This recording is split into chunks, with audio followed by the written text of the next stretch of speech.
Hello నమస్తే, welcome to నవచైతన్యం news. నేను మీ Suresh Babu. Morning న్యూస్లో వివిధ పత్రికల్లో వచ్చినటువంటి ముఖ్యమైనటువంటి వార్తలను మనం చూద్దాం. కేవలం 12 నిమిషాల్లో 3-4 దినపత్రికల్లో ఎలాంటి వార్తలు ఎవరు ఎలా హైలైట్ చేశారు, వాటి వెనకాల నిజాలేంటి అనేది మనం చూద్దాం. ఈరోజు ముఖ్యమైనటువంటి వార్తలు ఒక 3 వార్తలు దాకా ఉన్నాయి. ఒకటి, పశ్చిమ బెంగాల్లో తృణమూల్ కాంగ్రెస్ అధినేత మమతా బెనర్జీ అక్కడ ఓటమి పాలైన విషయం మనందరికీ తెలుసు. ఆమె రాజీనామా చేయాల్సి ఉండగా ముఖ్యమంత్రి పదవికి కానీ రాజీనామా చేయకుండా మొండికేస్తున్నారు. అదేవిధంగా మనకు 6 నెలలకు సాకారం అవ్వాల్సినటువంటి కళ 12 ఏళ్లకు సాకారమైంది. అదొక వార్త ప్రధానంగా ఉంది. ఇక రైతులకి పాత కష్టాలే. ఈ 3 వార్తలు అయితే ఈరోజు ప్రధానంగా ఉన్నాయి.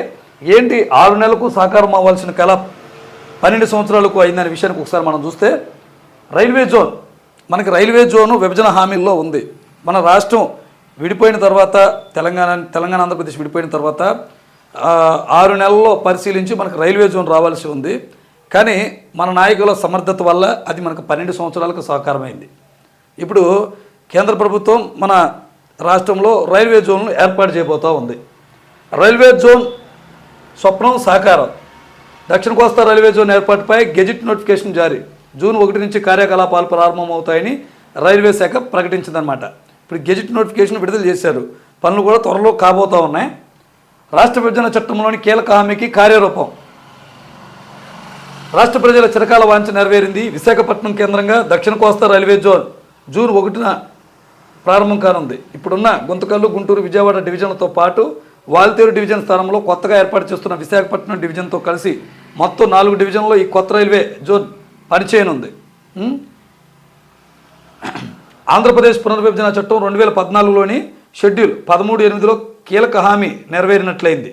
ఇది 12 సంవత్సరాల తర్వాత ఆంధ్రప్రదేశ్లో కొత్త రైల్వే జోన్ ఏర్పాటుపై రైల్వే శాఖ రాష్ట్ర విభజన జరిగినప్పటి నుంచి 6 నెలల్లోపు పరిశీలించి వేగంగా నిర్ణయం తీసుకుంటుంది అని విభజన హామీల్లో అది క్లియర్గా ఉంది.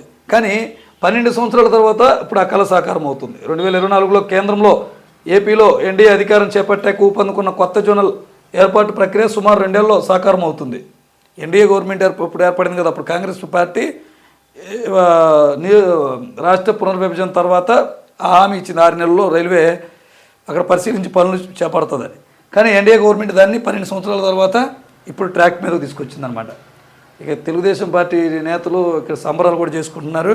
ఇక ఒక పేపర్ మొత్తం కూడా లోపల పేజీల్లో చంద్రబాబు నాయుడు గారు 2014 నుంచి 2018 వరకు రైల్వే జోను సాకారం చేయండి అని కేంద్ర మంత్రుల చుట్టూ తిరిగినటువంటి ఫోటోలతో కూడిన వార్తలను అయితే ఇక్కడ వేశారనమాట. అంటే ఇక్కడ చంద్రబాబు నాయుడు గారిని తక్కువ చేసి మాట్లాడుతున్నామని కాదు, కానీ కేంద్రం ఎప్పుడు ఇవ్వాలో అప్పుడే ఇచ్చింది. వీళ్ళు తిరిగినంత మాత్రం ఇచ్చారా లేదని పక్కన పెడితే అప్పుడు వాళ్ళు భాగస్వామిగా ఉన్నారు ప్రభుత్వంలో, ఇప్పుడు భాగస్వామిగా ఉన్నారు.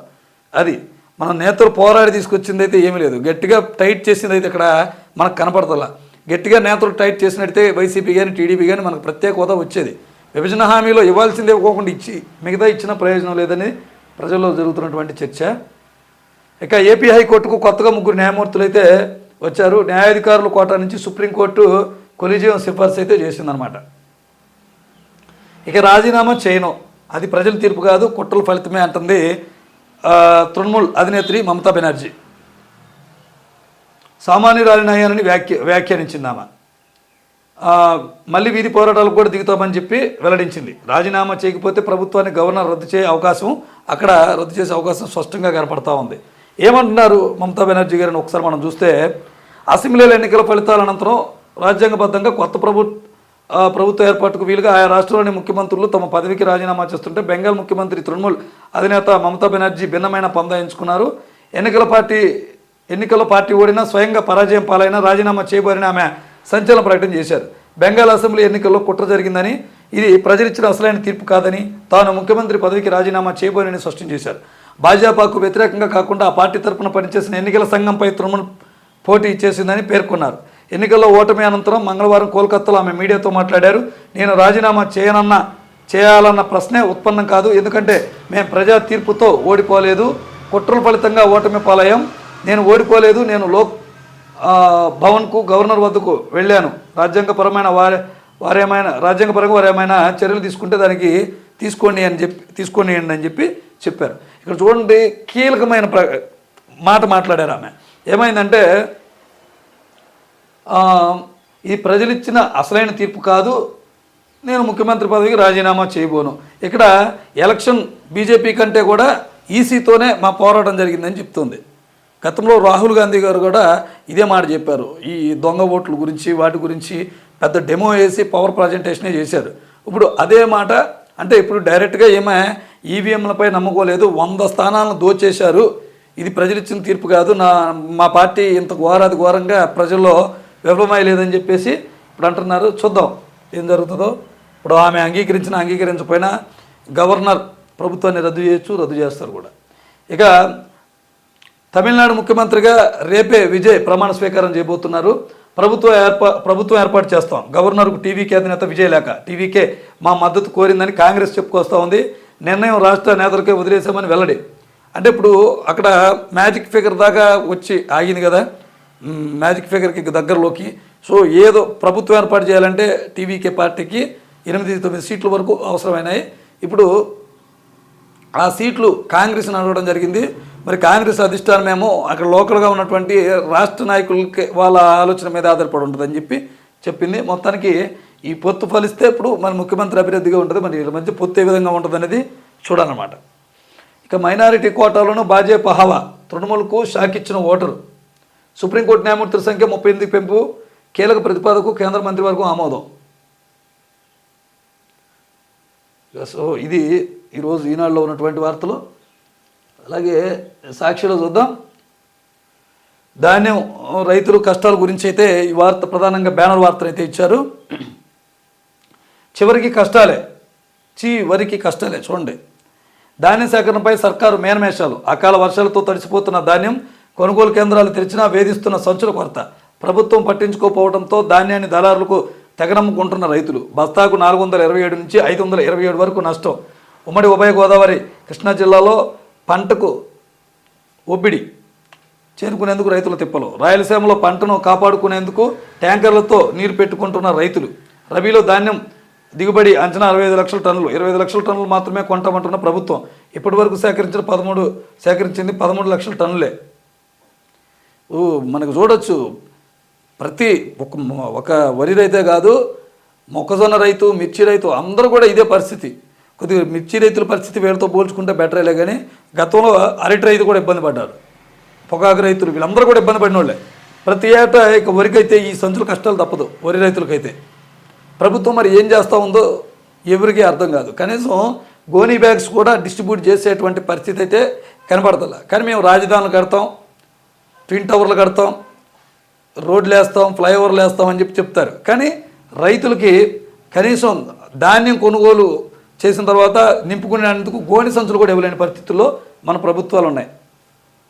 మళ్ళీ మన ప్రభుత్వాన్ని చూసి పెట్టుబడిదారులు వచ్చేస్తున్నారంటూ రోజు వార్తలు.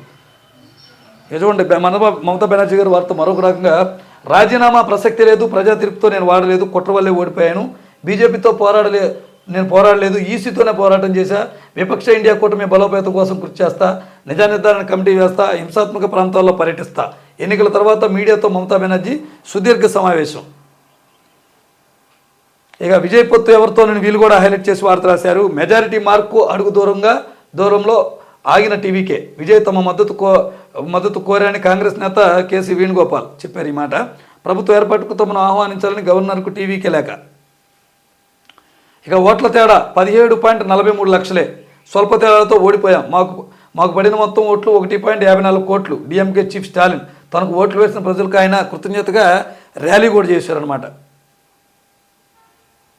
ఎందుకంటే రాజధానిలో కంప నరికించడం కోసం కోట్ల రూపాయలు వెచ్చిస్తున్నారంట.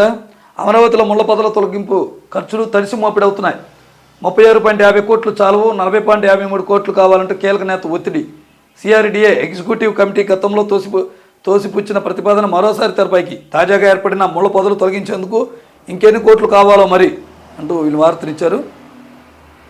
ఇక పవన్ సార్ మమ్మల్ని బానిసలుగా మార్చకండి అని చెప్పి రాజంపేట జనసేన ఇన్ఛార్జి హరిరాయలు చెప్తున్నారు నిన్న మీడియాలో. ఏమంటున్నారంటే ఆయన, తమిళనాట విజయ్ వెనుక కులం లేకపోయినా సీఎం అవుతున్నారు, 25% ఓట్లు ఉన్న కులం మీ వెంటే ఉన్నా మీరెందుకు పోరాటం చేయలేకపోతున్నారని ఆయన ప్రశ్నిస్తున్నారు. 2014 నుంచి జనసేన బిళ్ళ మోస్తున్నాం, మమ్మల్ని బానిసలుగా ఎందుకు మారుస్తున్నారంటూ పవన్ కళ్యాణ్ రాజంపేట ఈ జనసేన ఇన్ఛార్జ్ కోనిశెట్టి హరిరాయలు ప్రశ్నించారు. మొత్తానికి తలపతి విజయ్ టీవీకే పార్టీ ఎఫెక్ట్ ఆంధ్రప్రదేశ్లో గట్టిగా పనిచేస్తూ ఉంది. ఎందుకంటే ఆయన కూడా స్టార్ హీరోనే, ఇక్కడ ఉన్న పవన్ కళ్యాణ్ కూడా స్టార్ హీరోనే. ఒక రకంగా చెప్పాలంటే విజయ్ కంటే కూడా ఫ్యాన్స్ ఫాలోయింగ్ పవన్ కళ్యాణ్ గారికి ఎక్కువ ఉంది. కానీ మరి పవన్ కళ్యాణ్ గారు ఎందుకు డేర్ చేయట్లేదు? వీటన్ని తోడు కులం కూడా మీది ఓసీ కులమే, అగ్ర కులమే, మరి 25% ఓటు బ్యాంకింగ్ ఉన్నటువంటి మీ కులాన్ని నమ్ముకొని మీరు ఎందుకు ధైర్యం చేయలేకపోతున్నారు? మీరు ధైర్యం చేయలేకపోగా మీరు బానిసత్వం చేస్తూ మీ ఆ జనసేన బెల్లని, ఆ తెలుగుదేశం పార్టీ జెండాలని మమ్మల్ని మోపిస్తున్నారని ఇప్పుడు జనసేన శ్రేణుల అంతర్మదనంలో ఉంది. ఇప్పుడు కొంతమంది దాన్ని బయట కూడా పడుతున్నారు. ఇప్పుడు గట్టిగా టీవీకి ఎఫెక్ట్ ఏపీలో ఎక్కువ కనపడుతుంది, అక్కడ తమిళనాడు కంటే కూడా. చూడండి, ఇక ప్రజాశక్తిలో ఎలా ఏ వార్తను హైలైట్ చేశారనే విషయానికి వస్తే, ఇక గనులతో ఆదాయం ఉపాధి 1.9 లక్షల కోట్ల పెట్టుబడి, 1.52 లక్షల ఉద్యోగులు సమీక్షలో సీఎం చంద్రబాబు. నిన్న గనుల శాఖపై నిర్వహించిన సమీక్ష సమావేశంలో నన్ను చంద్రబాబు గారు మాట్లాడారన్నమాట. ఇక ఫలితాల తర్వాత తమిళనాడులో మ్యాజిక్ మార్క్ కోసం కసరత్తు. అంటే ఇప్పుడు విజయ్ ప్రభుత్వం ఏర్పాటు చేయాలంటే ఎవరో ఒకరు మద్దతు అవసరం. అలాగే కేరళంలో సీఎం కుర్చీ కోసం కిస్సా పడుతున్నారు. బెంగాల్లో రాజీనామా చేయనన్న మమత, ప్రత్యర్థి పార్టీలపై బీజేపీ కూడా దాడులు చేస్తూ ఉందంట. ఇక 3 రాష్ట్రాల్లో కొనసాగుతున్న సస్పెన్స్. బీజేపీ బరిదెగించిందంట. ఒకసారి మనం చూస్తే ఎన్నికల ఫలితాల అనంతరం బరిదెగించిన బీజేపీ శ్రేణులు పలు ప్రాంతాల్లో సిపిఎంను లక్ష్యంగా చేసుకుని దాడులకు దిగుతున్నారు. అయితే ఈ దాడులను సిపిఎం నాయకులు కార్యకర్తలకు ఎక్కడికక్కడ ప్రతిఘటిస్తున్నారు. ఎన్నికల ఫలితాలు వేడుకలను కాసేపటికే బెంగాల్లోని జూదోపూర్లో లెనిన్ విగ్రహానికి కాషాయ రంగును పొలమడానికి బీజేపీ కార్యకర్తలు ప్రయత్నించారు. సిపిఎం నాయకులు శ్రీజన్ భట్టాచార్య ఈ ప్రయత్నాన్ని అడ్డుకున్నారు. స్థానికుల సహకారంతో విగ్రహాన్ని శుభ్రం చేయడంతో పాటు స్థానిక కార్యకర్తలను పోగు చేసి విగ్రహానికి కాపలాను కొనసాగిస్తున్నారు. కోల్కతా యూనివర్సిటీలో ఏబీవీపీ కార్యకర్తలు దాడి యత్నాన్ని ఎస్ఎఫ్ఐ శ్రేణులు తిప్పికొట్టారు.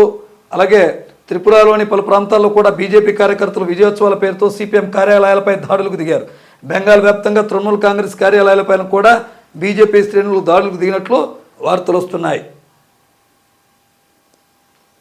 సో ఇవి ఈరోజు దినపత్రికలోని ప్రధానమైనటువంటి వార్తలు. తిరిగి రేపు ఉదయం మార్నింగ్ న్యూస్లో మళ్ళీ కలుద్దాం.